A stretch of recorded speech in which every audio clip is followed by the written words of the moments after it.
Hey everyone, it's your old mate Shano here. Thanks very much for stopping by to check out this video. Today we're going to review the book Bourdain in Stories, written by Laurie Woolever, by answering 3 questions about it. What did I like about it? What didn't I like about it? And would I recommend it? But before we get to those questions, let's learn a little bit more about what this book is about.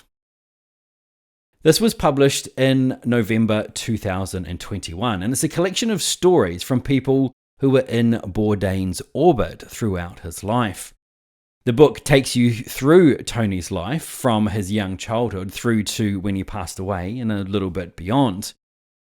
I listened to this on Audible, and while it's credited to Laurie Woolever, there is a full cast of people reading this, reading their various contributions, including the real people. And this leads nicely into our first question. What did I like about this book? Well, the standout for me, keeping in mind that I had an audiobook version, was how, for the most part, they had the contributors reading their own parts. For me, this helped give so much more life to the stories that they were sharing. It was so much more impactful to hear the people read their own words. I thought this was a stroke of genius when it came to the compilation of the audiobook version. Tony's daughter Ariane is also one of the contributors, and while it's an actor that reads her parts, it was really lovely to hear her sharing memories of her dad. There's one section in particular that I found to be quite heartbreaking. And that's where she's telling stories of cooking with Tony, going on holiday with Tony, and even sneaking out with him to get junk food.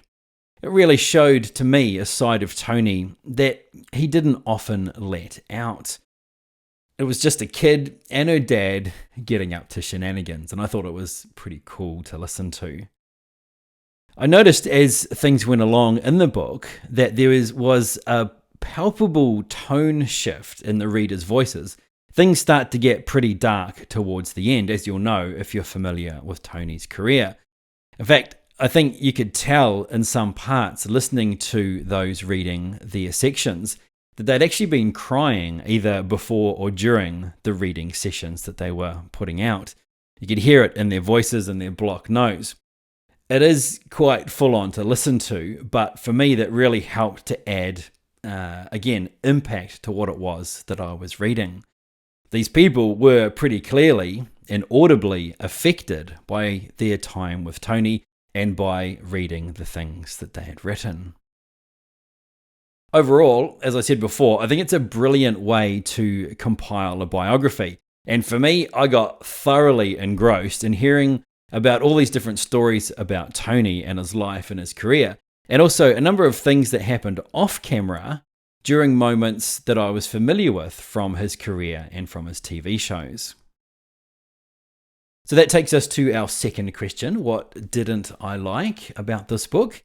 And as you might have guessed, I've really enjoyed a lot of this. The only thing I wish might have been different, but I also understand why it was done the way it was, is that I really wish that they had included the real speakers for all of the written parts.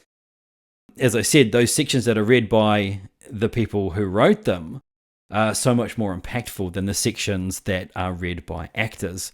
Obviously, it wouldn't have been possible to get all of the contributors to read their parts, so I understand it. But if there was one thing I had to pull it up on, then that would be it. So our third question is, would I recommend it? Well, I can't imagine anyone randomly picking this up and getting engrossed in it. And what I mean by that is that if you're not a Bourdain fan, or at least familiar with his work, then there's probably not much here for you. For me though, as a long-time fan of Tony, I absolutely loved it. And for me, it filled in a lot of gaps. As I said, the way it's put together is really excellent, and it's a real roller coaster ride from start to finish. The many layers of Tony get peeled back as you go through it. It does a really good job of deep diving and giving an insight into the man and his motivations. I would say for Bourdain fans like myself, then it would absolutely be a must read.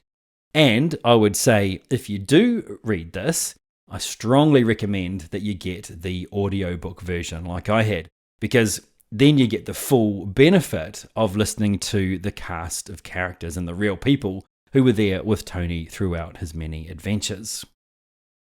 So, what about you? Have you read this book? Did you enjoy it? Did you not enjoy it? Would you recommend it? I'd love to hear your thoughts. Thanks very much for stopping by to check out this video. I do appreciate it, and I'll see you in the next one.